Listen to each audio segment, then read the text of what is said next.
경제를 읽는 스마트한 습관. 김윤경의 생생경제.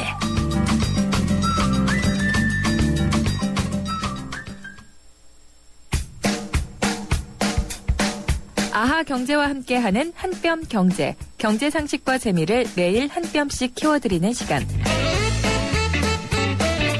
오늘의 주제, 금융사기. 어떻게 대응할까? 금융사기는 금융거래에서 사람을 속이거나 착각하게 해서 이득을 얻는 범죄 행위입니다. 요즘에는 불특정 다수를 상대로 금융사기를 시도하는 사례도 늘고 있는데요. 그 대표적인 예가 개그 콘서트의 황해란 코너에서 볼 수 있는 전화 금융사기, 보이스피싱이죠. 그렇다면 보이스피싱을 비롯한 금융사기가 증가하는 까닭은 무엇이며 효과적인 해결 방안에는 어떤 게 있을까요? 이메일 청첩장을 클릭하는 순간 계좌에서 돈이 빠져나갑니다. 영화 속의 일이 아니죠. 요즘 부쩍 늘고 있는 전화 금융사기, 보이스피싱의 한 유형입니다. 보이스피싱은 전화번호를 이용해 개인정보를 낚아올린다는 뜻으로 음성 보이스와 개인정보 프라이빗 데이터 그리고 낚시, 피싱을 합친 신조어죠. 보이스피싱이 처음 우리나라에 나타난 것은 2006년. 그 뒤로 피해는 계속되고 있는데요. 피해자를 유혹하는 내용도 갈수록 지능적으로 바뀌고 있죠. 온 국민의 관심이 쏠린 뉴스를 재빠르게 활용하는 게 그것입니다. 새 복지정책이 발표된 지난해 2월에는 복지수당 확인 사이트에 접속을 요구하는 스미싱이 등장했고, 지난해 8월 이석기 의원 내란 음모 사건이 터지자 국정원에서 소환서가 발부됐다는 스미싱이 유행했습니다. 10월 25일 독도의 날에는 독도 관련 설문조사를 빙자한 스미싱 피해가 발생했죠. 얼마 전에는 북한 장성택 처형 동영상이나 연예인 성매매 리스트 등을 가장한 사기 SNS 주의보가 발령되기도 했습니다. 그런데 스미싱 사기가 급증하면서 경각심이 높아지고 조심하는 사람들이 많아질수록 수법은 더욱 교묘해집니다. 예를 들어 지난해 초에는 악성 코드를 PC에 심어 올바른 사이트 주소를 입력해도 사기 사이트로 연결되게 하는 파밍이 유행했는데요. 이걸 막는 보안 패치가 강화되자 아예 PC 메모리에 저장된 데이터를 조작하는 메모리 해킹이란 놀라운 수법이 등장했죠. 그런가 하면 지인을 사칭해 문서, 압축 파일 등의 악성 코드를 심고 기밀 정보를 빼앗아가는 스피어 피싱 피해도 확산되고 있습니다. 이렇게 대책이 나오면 사기는 한 발 더 나아가며 꼬리에 꼬리를 물고 진화해갑니다. 피해를 당하지 않으려면 금융사기 사례를 꼼꼼히 파악하고 사회 변화에 따른 금융정보를 알아가는 노력을 게을리해선 안 되겠습니다. 예, 조금 전에도 진화라는 표현을 썼는데 금융사기가 정말 진화를 하고 있습니다. 특히 그리고 이렇게 IT 기술의 발전에 의한 진화뿐만이 아니라 이번에 카드사 개인정보 유출에서도 그랬던 것처럼 진짜 사람의 손으로 아날로그식의 금융사기도 계속해서 또 진화를 하고 있습니다. 디지털이건 아날로그건 간에 어쨌든 어느 방식으로든 진화하는 금융사기에 잘 대비를 해야 될 것 같습니다. 김윤경의 생생경제 3부 시작하겠습니다. 김윤경의 생생경제. 은퇴라는 말이 앞으로는 정말 출퇴근 전쟁을 하지 않고 여유롭게 자기를 들여다보고 또 정리를 하는 그런 이미지로 느껴졌을 때가 있었습니다. 아주 예전입니다. 지금은 정말 오래 살아야 되는데 퇴직은 너무 빠르죠. 은퇴하고도 생활비를 벌지 않으면은 살 수가 없습니다. 그러다 보니까 생기는 문제가 여러 가지인데요. 그중 하나가 자영업 부도입니다. 자세한 내용을 현대경제연구원의 김광석 선임연구원과 알아보도록 하겠습니다. 안녕하십니까? 예, 안녕하세요. 연구원님은 은퇴하시려면 많이 남았나요?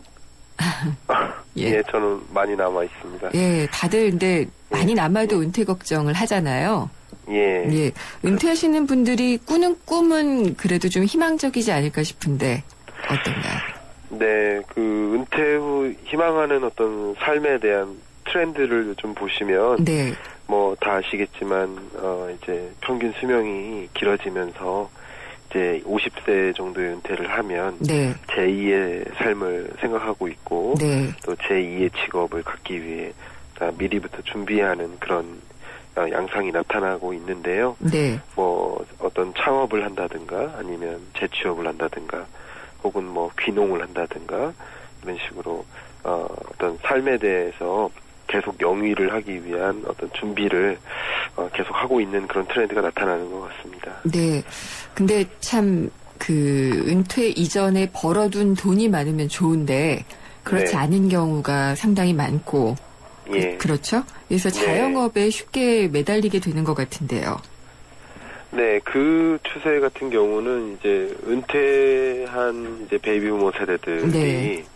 이제 물론 재취업을 우선적으로 선호하고 있지만 네. 고용 시장이 고용 창출력이 그렇게 좋지 않다 보니까 재취업으로 연결되기 굉장히 어렵습니다. 그래서 이제 비자발적인 형태로 예. 창업을 하게 되는 경향이 많이 나타납니다. 일단은 일자리를 찾고자 하는데 알맞은 일자리가 없기 때문에 네, 그래서 이제 말하자면은 표현이 좀 그렇습니다만 호구지책으로 가게를 열게 되는 거죠. 네, 그렇죠. 예, 그러니까 비자발적 창업이라고 보통 네. 이야기를 하는데요. 예, 그런 형태의 창업 유형이 많아지고 있습니다. 잘 되면 좋은데 또 너도나도 네. 자영업을 하게 되면은 여기도 또 레드오션이 될 테고요. 네. 쉽지는 않죠. 분야가 뭐 이제 충분한 준비 기간을 가지고 네. 창업을 하게 되면 그래도 뭐 좋은 아이템을 잡는다든가 충분한 노하우, 경험을 갖고 이제 창업을 하게 되면 이제 폐업률이 그렇게 높지 않을 수 있는데 네. 이제 짧은 기간 안에 준비를 마치고 이제 창업을 하다 보니까 어떻게 보면 충분한 준비 없는 창업이 보통 이어지고 있습니다. 예, 그런 것들이 이제 창업의 실패를 많이 연결하는 그런 네. 요인이 되고 있다고 볼 수 있습니다. 이게 참 일률적으로 얘기하기는 어렵겠습니다마는 네네. 보통 이제 대략 은퇴 이후에 자영업으로 넘어가기 위해서 준비를 하는 기간이 대략 어느 정도 되는 것이 적당한가요? 적당한 준비 기간 네. 말씀하십니까? 제 생각에 뭐 지금 그냥 단순히 일반 기업에 취업을 하는데도 네. 취업을 위한 준비 기간도 길죠. 적어도 1년 정도는 네. 넘어가잖아요. 예. 물론 대학 4년이라는 기간이나 이런 것까지 포함하면 훨씬 길어질 수 있겠지만요. 근데 이렇게 취업을 준비하는 기간도 그렇게 긴데 네. 자기가 그 사업을 책임지는 그 주체로서는 더욱더 충분한 준비 기간이 필요하다고 저는 봅니다. 현업에 있을 때부터 차분하게 그렇죠. 준비를 해야 된다. 예. 네네. 그렇군요. 그리고 오늘 아마 자료가 나온 것 같은데 금융결제원 자료를 보니까 부도를 내고 이제 당좌 거래가 정지된 자영업자 중에서 네. 50대가 많다. 뭐 이런 자료가 나온 것 같아요. 네네. 네. 그것은 이제 자영업 창업자의 많은 비중이 50대 이상이기 때문입니다. 아, 그렇군요. 그래서 자영업자의 규모는 점점 이제 축소되고 있는 그런 경향이 나타나고 있는데요. 네.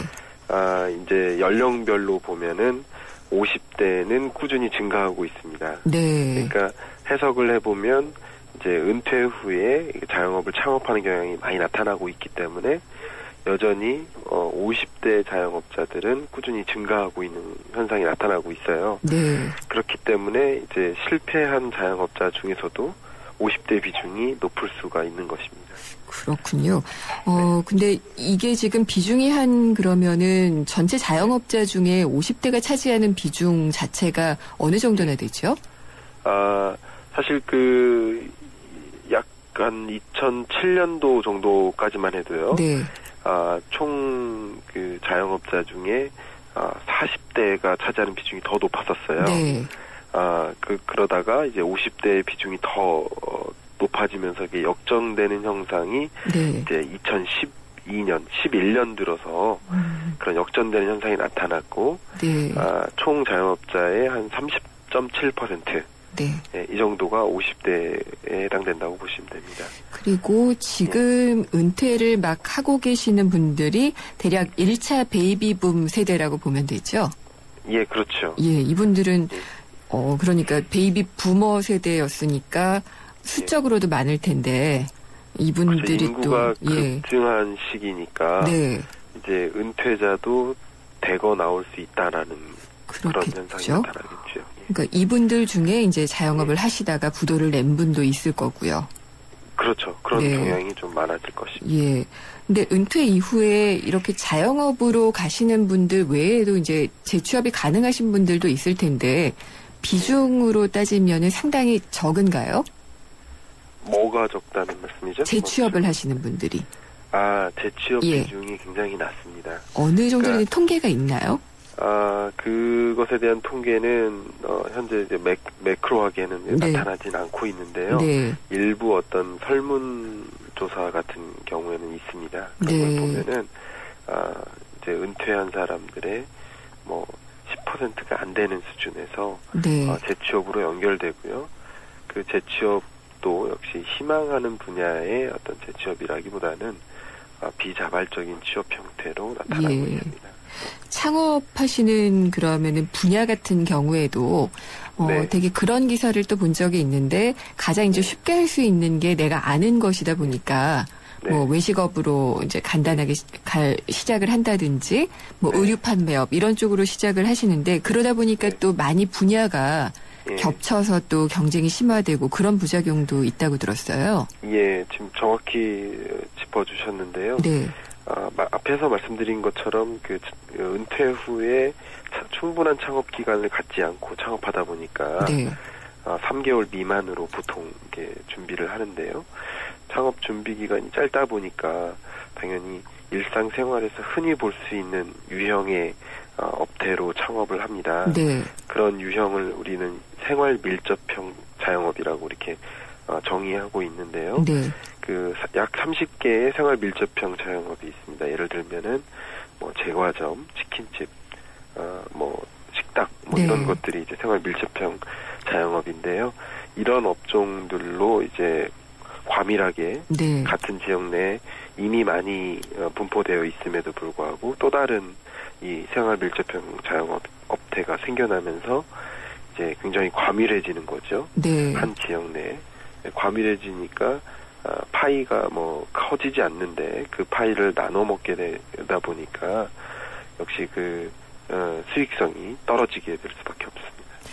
나도 해볼 수 있다라는 느낌이 드는 거니까 그럴 수밖에 네. 없는 것 같아요. 예, 그렇네요. 네, 근데 3개월이라면 상당히 좀 짧게 느껴지기도 하는데 네. 이 기간 동안 준비하는 것 중에 중요한 것은 또 그런 게 아닐까요? 그러니까 직장인으로 조직에서 살고 있다가 예. 자영업자로 변신하는 게 쉽지 않잖아요.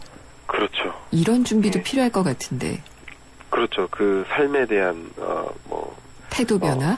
태도나 뭐 그런 것도 포함해서요. 예. 이제 쉽게 말해서 뭐 급여를 받다가 네. 이제 급여를 줘야 하는 입장이 되거나 네. 급여를 자기 스스로 만들어 나가는 그런 삶의 형태로 바뀌다 보니까 그 라이프 스타일도 분명 달라질 거고요.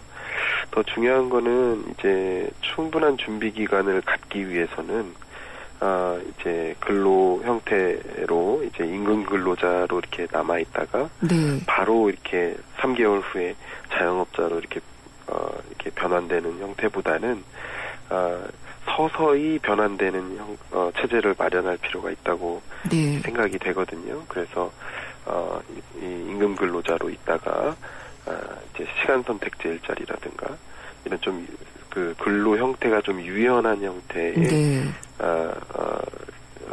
직업으로 네. 재취업하는 형태로 이렇게 남아 있게 하고 그러면서 충분한 창업 준비 기간을 갖도록 하는 거죠. 네.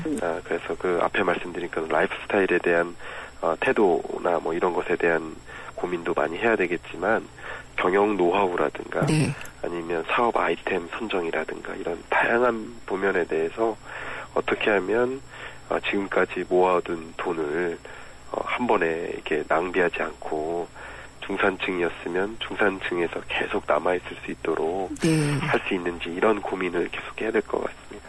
근데 자영업 하시는 분들 월 평균 소득은 얼마나 되나요? 네, 집계된 결과로는 149만 원 정도로 이렇게. 월 149만 원이요? 네네. 예. 그러면은 지금 은퇴하신 분들이 생활하시기에는 충분하다라고 얘기하기에는 조금 어떤가요? 충분하지 않죠. 네. 왜냐하면 이 자영업자의 경우에는 이제 일반 임금 근로자에 비해서 네. 가계부채 수준도 월등히 높습니다. 그리고 그 증가 추세도 더 가파르게 증가하고 있는데요. 네. 평균 1억 이상이죠. 1억 예. 2천 정도의 가계부채를 가지고 있습니다. 그러면 이제 가계부채를 갖고 있다는 얘기는 매월 원리금 상환액이 발생한다는 거잖아요. 네. 예, 그런 차원에서 보면 그 수익성에서 또 그런 가계부채에 대한 원리금 상환액 이 부담 같은 것까지 다 고려를 한다면 이 삶의 질에 있어서 굉장히 어려워질 수 있습니다. 그렇겠네요. 근데 퇴직금 막 탈탈 털어서 사업을 시작했을 텐데 네. 이렇게 일반적으로 가계빚도 가지고 있고 평균 네. 소득이 적다 이러면은 참 어렵다는 생각이 드는데 네. 준비를 철저히 하면 좋겠지만 그렇지 않은 분도 있을 거고요. 전체적으로 이 베이비붐 세대의 문제를 해결할 수 있는 근본적인 방법이 있을까요? 근본적인 방법은 제가 앞에 말씀드렸던 것처럼 준비 기간이고요. 네. 예. 준비 기간이 이제 시발점이라고 볼 수 있습니다. 왜냐하면 준비 기간이 짧다 보니까 생활 밀접형 자영업의 어떤 과밀화 현상이 나타나고 네. 경쟁이 심화돼서 이제 수익성까지 낮아지는 이런 그 악순환이 초래되고 있는데요. 충분한 준비 기간을 갖도록 유도하는 방법이 필요한데요. 네. 그렇게 하기 위해서는 앞에 말씀드렸던 것처럼 임금 근로자로 종사하다가 바로 자영업자로 전환된다기보다는 반자영업자라고 해야 되나요? 네. 예, 시간 선택제 일자리와 같이 일부의 시간만큼은 임금 근로자로 일을 하면서 충분히 창업 준비를 할 수 있도록 이렇게 유도를 해야 된다고 보고요. 네. 그 기간 안에 또 정부에서 뭐 창업 교육이라든가 뭐 경영 노하우나 아니면 어떤 창업 아이템과 관련된 뭐 교육이 병행될 수 있도록 이렇게 유도를 한다면 네. 그런 폐업률 자체를 좀 낮춰서 예. 이 중산층이 취약계층, 저소득층으로 이렇게 전락하게 되는 일을 좀 줄일 수 있지 않을까 이렇게 생각이 됩니다. 창업 말고 재취업을 늘릴 수 있는 것도 방법이 아닐까요? 예, 제가 지금 네. 방금 말씀드린 게 그건데요. 네. 예, 이 재취업이라는 게 이 은퇴 전 지금 단계에서는 네. 은퇴 전 수준의 임금근로 형태보다는 네. 그 고용 창출력이 그렇게 높지 않기 때문에 이 시간 선택제 일자리와 같은 이런 유형의 재취업으로 유도가 될 수 있다고 봅니다. 네, 그러니까 그런 것들에 대해서도 조금 준비를 하는 그런 것들도 예. 좀 필요할 수 있을 것 네. 같고요. 네. 예. 근데 방금 말씀드린 것처럼 뭐 안정적인 그런 근로 형태가 네. 충분히 주어질 수 있는 경제 규모라면 네. 당연히 그게 더 바람직하겠지만 예. 현재의 주어진 경제 현황 이 고용 구조적인 차원에서 봤을 때는 네. 그런 안정적인 재취업이 어렵다면 네. 시간 선택제 형태라도 예. 재취업으로 꾸준히 유도될 수 있도록 해야 되는데요. 이 베이비부모 세대들이 그 현업에 종사하면서 얼마나 많은 그 분야의 노하우와 네. 경험 이런 것들을 갖고 계시지 않습니까? 네. 이런 것들을 충분히 또 사회적으로도 활용할 수 있는 예. 그런 시스템이 되어야 될 것 같습니다. 예. 민간 기업들도 그런 부분을 잘 활용할 수 있는 부분들을 좀 활용을 해줬으면 좋겠다는 생각이 좀 들고요. 예, 예. 맞습니다. 오늘 말씀 감사합니다. 예, 감사합니다. 예, 현대경제연구원의 김광석 선임연구원이었습니다. 잠시 후 4부에서는 재무상담이 있는데요. 상담이나 의견이 있으시면 예. 잠시 광고 듣고 오겠습니다. 서울우유가 아이들에게 물었습니다. 우유를 보면 뭐가 생각이 나요? 엄마 맨날 주세요. 아빠처럼 힘내줄 거예요. 완전 예뻐질 거예요. 엄마! 그렇게 행복은 자라고 있습니다. 우유는 행복입니다. 서울우유. 이렇게 광고가 있는 줄도 모르고 그냥 맺으려고 했네요. 잠시 후 4부에서 재무상담이 있는데요. 의견 있으시면은 문자메시지 휴대전화 우물정의 0945번 아니면 YTN 라디오 앱 예스를 통해서 남겨주시면 됩니다. 4부에서 뵙겠습니다. 살아있는 뉴스 깨어있는 방송 한국의 뉴스 채널 YTN 뉴스 FM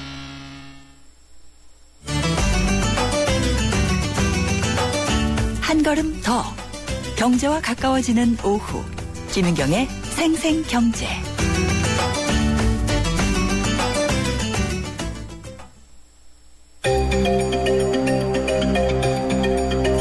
과자와 빵, 음료 같은 먹을거리 가격이 최근에 줄줄이 오르고 있습니다. 원재료값과 물류비, 판매 관리비 이런 것들이 다 늘어나서 가격을 올리지 않을 수 없다고들 얘기를 하고 있습니다. 뜯어보면 최근에 재료값이 오르거나 한 것은 아닌 것도 있습니다. 밀가루 가격이나 설탕 가격 등을 보면은 오히려 내리기도 했는데요. 그래서 기업들이 좀 괘씸하다는 생각도 듭니다. 하지만 인건비나 물류비 이런 것들을 따져보면은 기업들도 할 말이 있을 겁니다. 가뜩이나 지난 정부는 물가 인상을 과도하게 막았거든요. MB 물가라고 해서 52개의 생필품을 지정해서 가격을 올리지 못하도록 했습니다. 업체들에게는 지금이 아주 좋은 가격 올리기 기회입니다. 새 정부 첫 해에는 아무래도 민생경제를 강조하다 보니까 업체들도 가격 올리는 것을 눈치 볼 수밖에 없는데 이제 이 정부도 2년 차에 들어갔기 때문이죠. 늘 반복되는 일입니다. 공공요금이든 생필품 가격이든 정부는 통제하려고 하고 그래서 지표상으로 인플레이션을 막을 수 있을지는 몰라도 이렇게 언젠가는 꼭 후유증이 오는 것 말입니다. 가격은 시장에서 결정되는 것이 맞고 독과점 같은 것이 있을 때에야 정부가 나서서 관리를 해야 됩니다.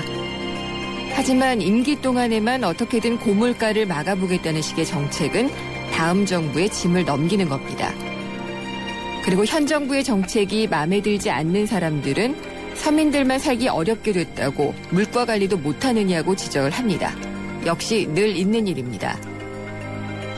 경제정책은 길게 내다보고 결정을 해야 됩니다. 교육만 100년지 대계가 아닙니다. 경제정책도 100년지 대계여야 합니다. 김윤경의 생생경제 4부 시작하겠습니다.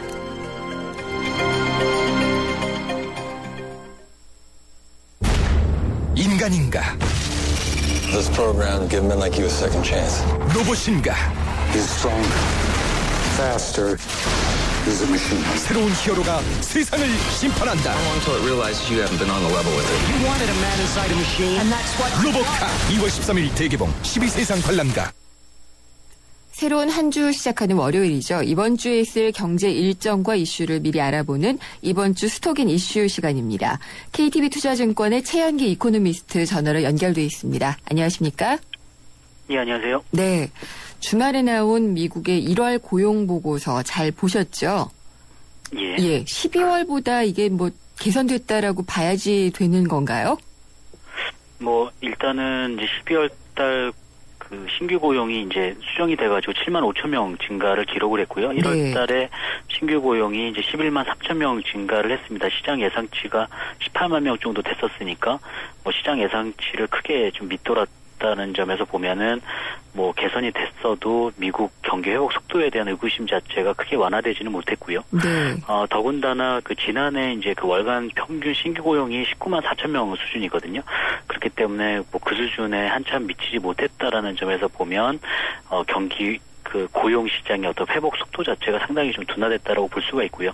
물론 12월 1월 동안 진행됐던 그 한파라든가 또 2013년 고용 지표가 이제 그 전반적으로 계절 조정이 되면서 좀 수정이 좀 컸습니다. 그래서 고용 지표 자체에 대한 변동성이 좀 높아졌다는 점에서 보면은 고용 시장의 회복 추세가 뭐 또 크게 훼손됐다고 단정짓기는 어렵습니다만 일단 고용 회복 속도 자체는 뭐 둔화됐다는 데는 좀 의의를 두기가 좀 어렵지 않을까라고 보고 있습니다.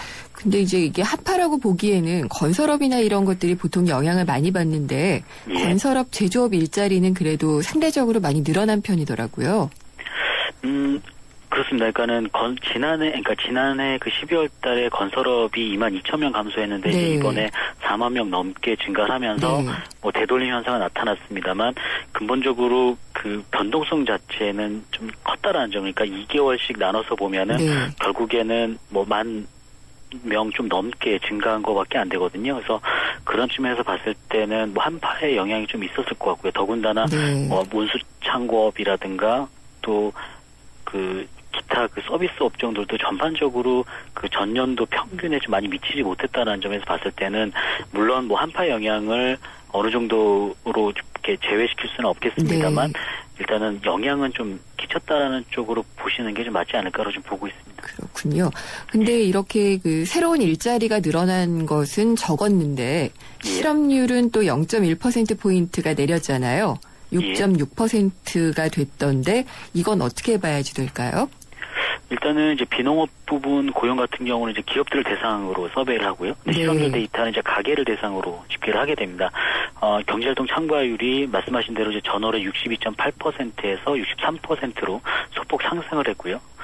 근데 이제 1월 중 취업자 수가 좀 많이 늘어났습니다. 예상보다 네. 63만 8천 명 증가를 하면서 그에 따른 실업률에 좀 하락이 있었고요. 다만 여전히 이제 경제활동 참가율이라든가 고용률 자체가 그 최저 수준에서 크게 올라가지 못했다는 점에서 보면은 실업률 하락에 큰 의미를 좀 부여하기는 어렵고요. 그래서 결국에는 이제 신규 고용의 그 증가 수준 자체가 적어도 전년도 수준에는 좀 올라와줘야지 네. 그때 좀 실업률 하락이 좀 긍정적으로 좀 해석이 되는 재료라고 지금 보고 있습니다. 그러니까 뭐 크게 지금 이 시장이 나아지고 있다라고 보여주기에는 좀 불충분했다라는 그런 설명이시네요. 예, 왜냐하면 또 인구 쪽에도 좀 조정이 좀 있었거든요. 그래서 네. 그런 측면에서 좀 변동성이 있었지 않을까로 지금 보고 있습니다. 그러면은 이게 금융시장에서 계속 기다렸던 것은 이 고용보고서가 일단 공개가 되면 예. 앞으로 이제 연방준비제도가 통화정책의 방향을 어떻게 가져갈 것인가에 기점이 될 거라는 얘기들을 많이 했잖아요. 예. 어떤 영향을 미칠까요? 일단은 기본적으로 이제 앞서도 말씀드렸다시피 12월에 이어서 1월 고용지표도 이제 한파의 영향권에서는 크게 좀 벗어나지 못했을 가능성을 좀 배제하지 않고 있고요.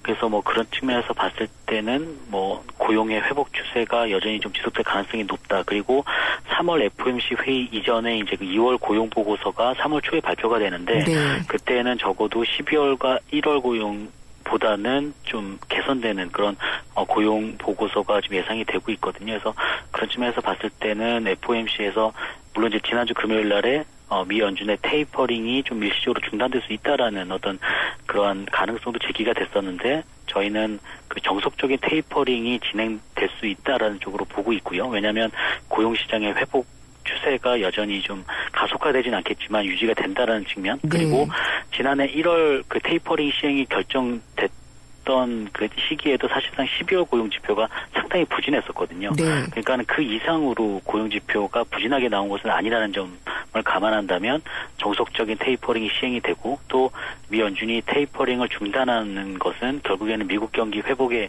좀 신뢰가 좀 훼손될 뿐더러 좀 통화 정책의 불확실성을 일시적으로 키울 수 있다는 점에서 보면 시장에 오히려 긍정적으로 미치는 영향력은 제한적이지 않을까라고 보고 있습니다. 네, 그러니까 연준은 이 고용 보고서에도 큰 흔들림 없이 예. 지금 정해져 있는 테이퍼링, 돈 줄이기를 조금씩 시행해 나갈 것이다라고 보시는 거죠. 예, 3월 FOMC 회의에서도 네.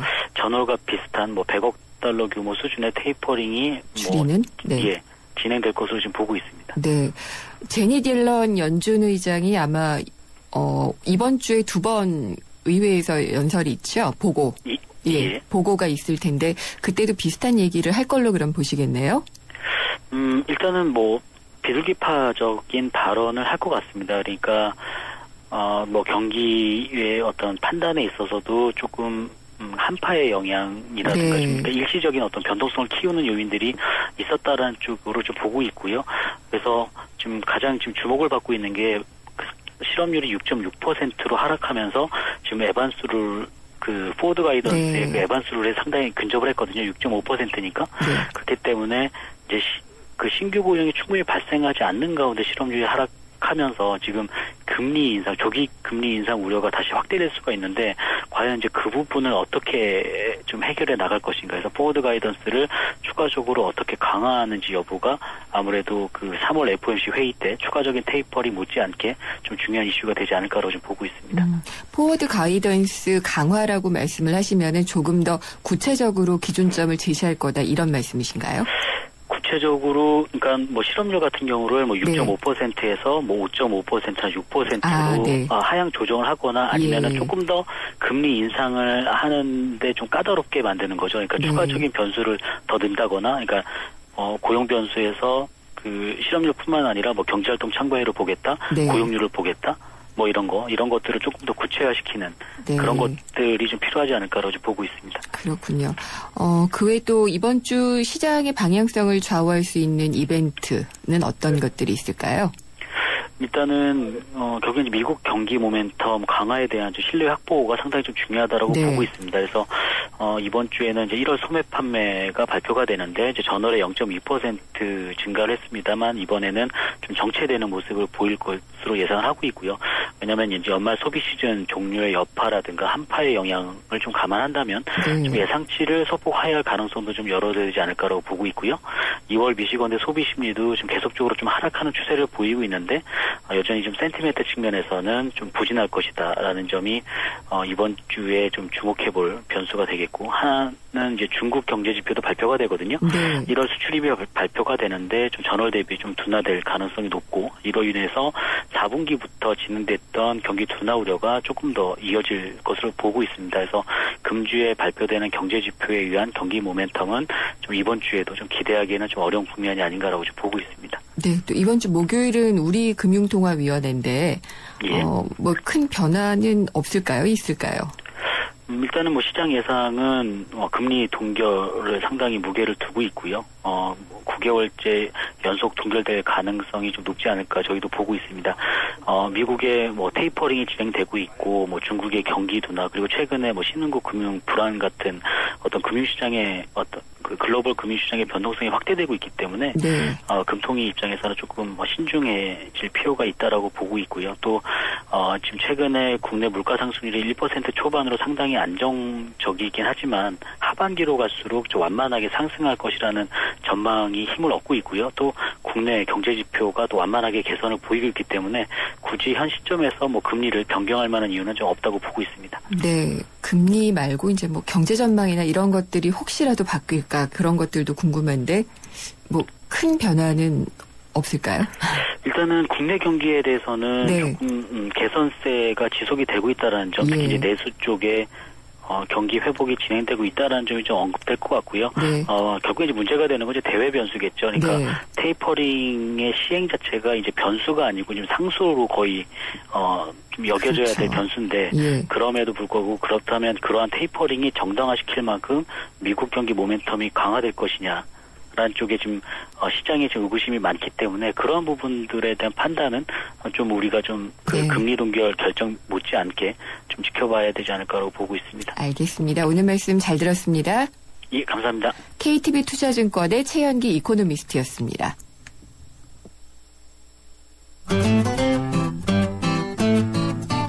생생경제를 다양하게 만나는 방법.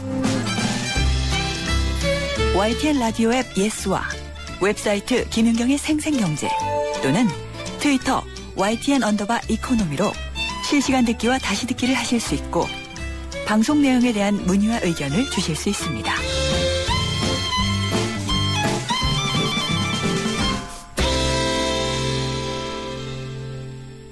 재무상담 시간입니다. 오늘도 에듀머니 김준하 팀장님 모셨습니다. 안녕하십니까? 네, 안녕하세요. 헤어스타일에 변화가 있으셔갖고 제가 오늘은이라고 네. 말한 것 같습니다. 네. 지난주에 저희 생생경제 청취자분으로부터 저가형 실손보험에 대해서 묻는 문자가 왔었어요. 네. 저가형 실손보험에 대해서 좀 소개를 부탁드립니다. 네, 그냥 뭐 저가형 실손보험 그러면 뭔가 싸다 뭐 이런 느낌이 들 텐데 사실은 이제 이게 2013년 4월부터 네. 출시되었던 상품이고요. 정확한 명칭은 이제 단독형 실손보험이라고 단독형. 되어 있습니다. 그래서 보통 이제 보험이 주계약, 특약 이렇게 나눠져 있잖아요. 그래서 뭐 주계약은 대부분 다 사망보험금입니다. 그렇죠. 그리고 이제 여기에 특약을 넣어서 이제 보험의 성격이 결정이 되는데 예를 들어서 암 진단비가 들어갔다 그러면 네. 암보험, 그다음에 치아 치료비가 들어갔다 그러면 치아보험, 네. 그리고 이제 이런 실손 특약이 들어갔다 그러면 실손보험 이런 식으로 되는 거거든요. 그래서 이제 사실상 내가 필요한 게 이제 실손 특약이라고 하더라도 불필요한 이제 사망보험금까지 포함을 해야만 그런 문제가 있었습니다. 그래서 이제 보험을 실손 특약만 딱 단독으로 들 수 있는 보험. 그러면 보험료가 사망보험금이 들어간 것보다는 좀 저렴하겠죠. 그래서 보통 이제 보험료가 한 10,000원에서 한 20,000원 정도 선인 이제 단독형 실손보험이라는 게 작년 4월부터 생겼다. 예를 이렇게. 들면은 그럼 뭐 네. 단독 질병에 대한 실손 뭐 이런 건가요? 그러니까 실손이라는 거는 네. 실제로 이제 우리가 건강보험이 이제 당연 지정지잖아요. 네. 그래서 건강보험에 이제 가입돼 있다고 하더라도 본인 부담금이 발생하죠. 네. 그래서 이제 그 본인 부담금을 이렇게 실제 치료비만큼 보장해 주는 게 이제 실손보험이고요. 네. 이거는 뭐 어떤 실손보험이지 똑같은 패턴입니다. 그래서 네. 이제 이게 실손보험인데 그동안은 네. 이제 그냥 실손만 딱 들고 싶더라도 내가 필요하지 않은 다른 보장까지 든 보험을 들어야 했다는 네. 거죠. 근데 이번에 이제 실손만 딱 들 수 있는 그 보험이 생겼다라고 네. 생각하시면 됩니다. 그렇군요. 네. 그리고 또 뭐 KT 협력사 가운데에서 이 3천억 원이나 되는 대출 사기에 대한 기사가 나왔잖아요. 이 네. 대출 사기가 뭔지 이제 궁금해 하시는 분들이 많아요. 네. 일단 뭐 내용을 보면 한 뭐 3천억대 대출 사기가 됐다 이렇게 되고 있는데 네.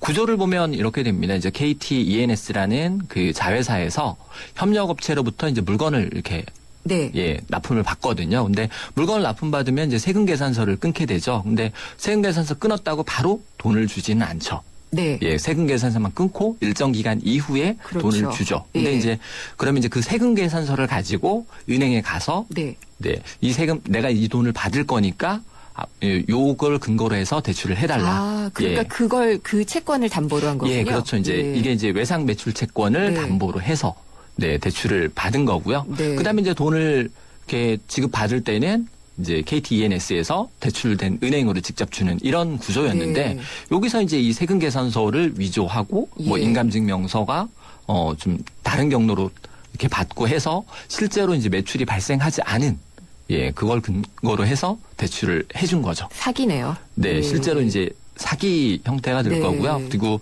이제 이러면서 뭐 이게 거의 5년 정도 일어났다라고 보여지고 뭐 지금 현재 뭐 은행권 그리고 저축은행 그리고 모두가 다 문제된 상황인 것 같은데요. 뭐 사실관계는 더 파악을 해봐야겠지만 뭐 대출을 좀 잘못해준 은행 사실 이제 여신 심사를 굉장히 정확하게 해야 되잖아요. 근데 이 과정에서 문제가 있을 수도 있고요. 그다음에 이제 그 자회사에서 KT ENS에서 법인 인감이라든지 이런 법인 인감 증명 관리를 잘못한 문제 뭐 이런 것들이 좀 복합적으로 작용을 할 것 같거든요. 그리고 규모가 상당하다 보니까 아마 상당 기간 아마 소송이 될 거고요. 네. 그리고 규모면에서 보면 뭐 한 은행은 1,000억 이상 있기 때문에 상당한 타격이 있을 걸로 좀 예상이 됩니다. 그렇겠네요. 네.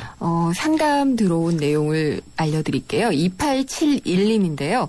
지금 전세 계약이 2월 9일로 만료가 되는데 집주인이 사정을 얘기하면서 집이 나가면은 전세금을 받아서 준다. 라고 얘기를 했는데 일단 알았다고 했다고는 합니다. 근데 계약 날짜가 지났는데 집주인이 형편이 어려워서 그 집을 만약에 경매 처리하게 되면은 전세금을 받을 수 있는 건가요? 이거 정말 많은 분들이 요즘 걱정하시는 부분인 것 같아요. 네, 일단은 이제 그 만기가 지나셨잖아요. 그래서 이제 확정일자 받아주셨다라고 하면 계약 자체가 종료되더라도 뭐 크게 문제는 없거든요. 대신에 이제 전입되어 있으셔야 되고 실제 사셔야만 되는 겁니다. 그래서 그리고 이제 만약에 이 집이 경매로 넘어간다라고 하면 임대차보호법상 소액보증금 그 범위까지는 그 보장을 받으실 수 있고요. 그게 얼마죠? 이게 이제 현재는 그 9,500만 원 이하의 전세주택에 대해서 3,200만 원까지고요. 다만 이제 이게 2년 전에 들어가셨기 때문에 그때 또는 뭐 은행의 근저당이 그 이전이다 그러면 그 이전의 법에 따라서 적용을 받기 때문에 그거는 이제 최초에 뭐 대출을 받은 시점이 언제냐, 요런 거 가지고 조금 따져 보셔야 될 것 같아요. 네. 그리고 또 한 가지 부분은 이제 이사를 가셔야 되는데 그러면 이제 집을 옮기셔야 되잖아요. 그렇죠. 근데 이때 만약에 그냥 옮기시면 임대차 보호법의 적용을 못 받으세요. 그러면 어떻게 옮겨야 되죠? 그래서 그 확정일자가 유효한 동안 무엇을 하셔야 되냐면 임차권 등기 설정이라는 게 있습니다. 내가 이제 이 돈에 대해서 돈을 못 받았기 때문에 이 집에 대해서 압류 뭐 이렇게 권리를 행사하는 거죠. 그리고 임차권 등기 설정 신청을 하신 다음에 요게 한 2주 정도 걸려요. 그리고 이제 2주 후에 등기부등본에 임차권 등기 설정이 되어 있는 거 확인하시고 그리고 이사를 가셔야 됩니다. 돌다리도 두드려 보듯이 임차권 이걸 확인을 하고 그다음에 가셔야지. 반드시 하셔야 됩니다. 근데 이분은 계속 이어지는 질문인데 이사갈 집이 또 불법으로 용도 변경을 한 집이라고 해요. 그래서 4월에 주거용으로 용도 변경을 신청한다고 하니까 아마 이사 가시는 이후에 용도 변경이 되는 모양이에요. 그러면은 세입자에게 불이익이 생길 수 있을까요? 라고 또 물어보셨어요. 네, 이제 이사 가시는 집에 대한 부분인데 일단 이게 주거용이어야만 임대차 보호법에 적용을 받는다 이런 규정은 있는데 이게 이제 판례가 있습니다. 그래서 그 주거용이라는 기준 자체가 실제 이제 그 용도를 주거용으로 하지 않더라도 사실상 거주 요건, 주거할 수 있는 물건이다. 그러면 실질적으로 주거한다. 그러면 주거용 으로 보고 임대차 보호법에 적용을 받게 되어 있습니다. 그래서 이 경우에는 상관없이 임대차 보호법상에 적용을 받을 수 있기 때문에 그 문제는 크게 걱정 안 하셔도 될 것 같습니다. 그렇군요. 그리고 또 이분이 준비를 해야 될 게 있으면은 어떤 게 있을까요? 네, 아까 이제 말씀드린 대로 이제 임차권 등기 설정을 조금 하셔야 되는데 비용은 뭐 법무사 이용하시면 법무사 비용에 한 4, 50만 원 정도 들어갈 거고요. 그다음에 인지대가 한 2, 3만 원 정도가 들어갈 겁니다. 그다음에 이제 뭐 임차권 등기 설정을 했다고 해서 전세금을 돌려받을 수 있는 건 아니잖아요. 그래서 어쨌든 이사 갈 집에 뭐 전세금도 줘야 되고 하기 때문에 집주인이 계속 돌려주지 않을 경우에 대비해서 이제 전세금 반환 소송을 그럴 준비도 조금 하셔야 돼요. 근데 이 소송을 하시려면 이제 내가 이 계약이 끝났다 이걸 명시해야 되기 때문에 최소한 뭐 원래는 계약 만료 한 최소 1개월 전에 내용 증명을 보내야 되는데 지금은 이제 우선 내용 증명 보내시고 나중에 이제 반환 소송은 3개월 후쯤 이렇게 제기하는 방법이 있고요. 그다음에 이제 이게 법률 행위이기 때문에 뭐 비용도 들어가고 또 대부분 잘 모르시잖아요. 그래서 이제 서울시에 보면 서울시 전월세 보증금 지원 센터라는 곳이 있습니다. 여기서 이제 상담이라든지 법률 지원 그리고 혹시 만약에 이제 전세금을 못 받았는데 이사를 가셔야 된다 그러면 그 전세금에 대해서 우선 대출을 해주고 나중에 이제 그 집주인한테 돈을 받아서 충당하는 이런 서비스를 받을 수 있는데 연락처는 이제 120 다산 콜센터를 전화를 하시거나 아니면 이제 이 보증금 지원 센터 731-6720번이더라고요. 이쪽에 전화하시면 되고요. 직접 아마 찾아가시려면 서울시청 그 서소면 별관이 있습니다. 거기 1층으로 가시면 이 전월세 문제에 대해서 자세한 상담을 좀 받으실 수 있습니다.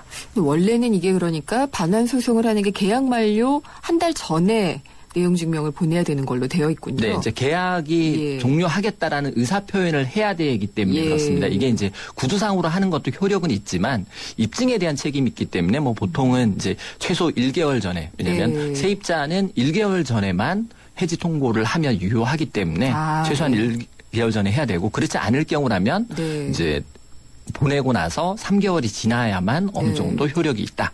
이렇게 생각하시면 됩니다. 또 주는 쪽에서는 줄 테니까 좀 참아달라고 할 것이고 이게 참 시간대를 못 맞추게 되는 경우가 가장 좋은 방법은 이제 선의로 해결하시는 방법인데 근데 그렇다고 하더라도 혹시 모르는 이제 법률적인 준비는 좀 하셔야 될 것 같습니다. 알아둬서 나쁠 건 없으니까요. 2911님인데요. 조상 땅 찾기로 땅을 찾았는데 증조부님 명의로 돼 있었습니다. 지금 증조부님과 조부님은 다 돌아가셨고 아버지가 살아계신 상황인데 땅이 있는지 몰랐기 때문에 당연히 세금을 낼 수 있는 상황이 아니었는데 세금을 다 내면은 이 땅을 돌려받을 수 있을까요? 라고 물어보셨고요. 등기부를 확인해 보니까 아직 증조부님 명의기는 했는데 임야가 아니라서 사람이 지금 살고 있는 거주지 땅이라서 돌려받을 수 있는지도 궁금했다고 하셨어요. 네, 일단 명의가 이제 증조부님 명의시기 때문에 뭐 땅의 소유주는 이제 증조부님이시고 이제 사망하셨기 때문에 상속인이 가져가야 될 거고요. 다만 이제 그 세금을 안 내셨기 때문에 아마 이제 그 이 세금은 내셔야 되는데 재산세는 보통 이제 5년이 소멸시효입니다. 그래서 뭐 아마 추징하더라도 최대 5년 정도만 내시면 될 것 같고요. 그다음에 이 땅에 이제 다른 분이 사시고 계시는데 근데 땅 주인이라고 해서 무조건 이렇게 철거하실 수는 없고요. 원칙적으로는 이제 그 집이 허물어질 때까지 그분들이 사실 수 있는 권리가 보장이 됩니다. 다만 이제 그거와 별도로 그 지대, 지세, 도지는 이제 받으셔야 되고요. 그걸 못 받으실 경우에 이제 추가적인 뭐 대처를 하시거나 그렇게 하셔야 될 것 같습니다. 그런 것도 있더라고요. 이제 그 묘를 이제 산에다가 그냥 막 쓰니까 남의 산에다가 하는 경우죠. 근데 나가라고 해도 일단 배째라고 안 나가시는 분들도 있고. 그러니까 취득 시효라는 것도 있고요. 이제 권리 관계에서 그다음에 이제 거기에 이제 만약에 들어섰다라고 하면 일단 그 부분이 인정이 돼요. 인정이 되고 대신에 이제 거기에 대한 정당한 대가, 그 이제 그 임차료, 이런 걸 내야 되는 문제가 있는 거죠. 알겠습니다. 역시 또 새는 돈 잡아주시는 재무상담 잘 들었습니다. 다음 주에 또 뵙겠습니다. 네, 감사합니다. 침대는 과학이다. 침대과학 50년이 이룬 세계 최고 기술력. 배우던 나라에서 가르치는 나라로 우리 침대에서 자기 할 것이다. 전 세계인을. 에이스 침대. 정보 유출로 지금 사회적 무리를 빚은 카드 3사에서는 금전 피해라든지 또 직접적인 피해는 보상을 하지만 정신적인 피해 보상은 할 생각이 없어 보입니다. 오늘 제기된 35억 원대 카드사 정보 유출 집단 소송은 정보 유출 피해에 따른 정신적인 손해를 배상하라라고 주장을 하고 있는데 여기에 대해서 결과가 어떻게 나올지 관심을 갖고 지켜보도록 하겠습니다. 오늘 수사 마치겠습니다. 김윤경이었습니다.